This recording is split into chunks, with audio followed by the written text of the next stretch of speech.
তার মধ্যে ইসলামের সামান্যটুকু জ্ঞান যদি না থাকে আমার আলোচনাকে শেষ করবে রাজি করছে। শুনছেন না শোনেন? আমি রাজি করলাম বেশি ঘাটাঘাটি করে ঘরে এসে বসে করবো সবাই চাপে আসুন তোর ঘরে এসে বসে করবো বন্ধ করবি।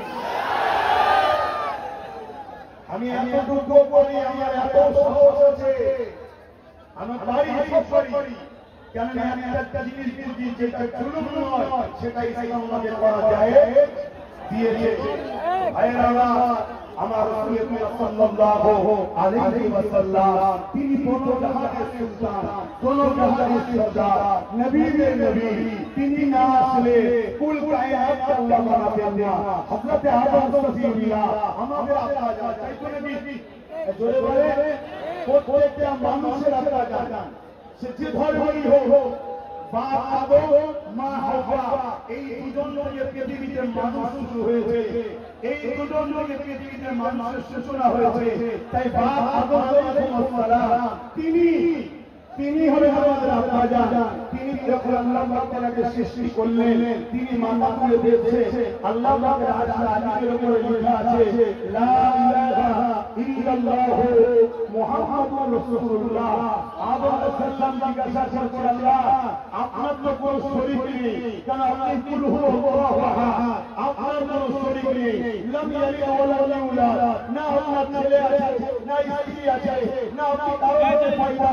তাহলে মুহাম্মদ রাসূলুল্লাহকে আল্লাহ বলছে আদম রে এটা হলো আমার বন্ধু, জিনাকে না বানালে এই আদম তোমাকে বানাতে আমরা জোরে বলুন সুবহানাল্লাহ। আমরা গর্বিত, আমরা সেই নবীর উম্মত, আমরা খুশি, আমরা সেই নবীর উম্মত যে নবীর জন্য কুল কায়নাত আল্লাহ বানিয়েছে। সেই নবী পাক এই মাসে 12 তারিখ সোমবার সকালের সময় পুরো পৃথিবীর মধ্যে শান্তি, সভ্যতা, ইনসানিয়ত, ন্যায়, মানবতা প্রতিষ্ঠিত করে 23 বছরে পুরো পৃথিবীতে শান্তি প্রতিষ্ঠিত করেছিলেন। জোরে বলুন সুবহানাল্লাহ।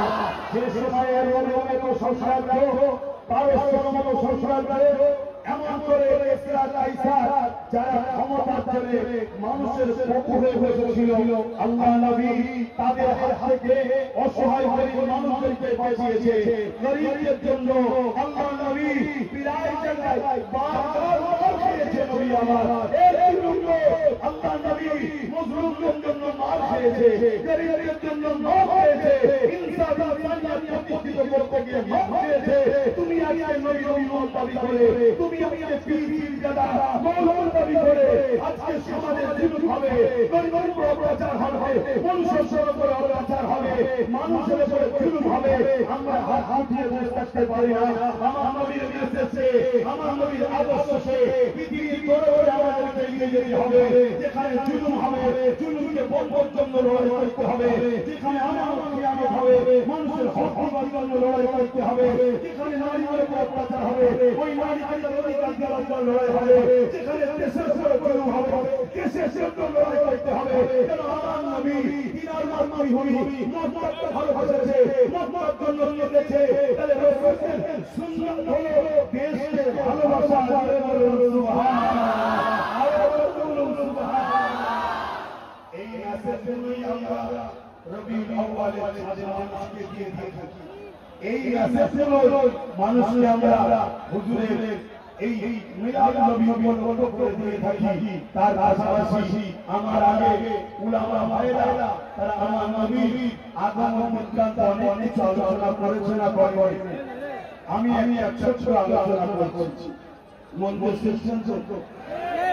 আম্মা জান হযরত আমিনা রাদিয়াল্লাহু আনহা যিনি আমার মুহাম্মদ সাল্লাল্লাহু আলাইহি ওয়াসাল্লামের আম্মা জান, হযরত আব্দুল্লাহ যিনি আমার নবী পাকের আব্বা জান, এবং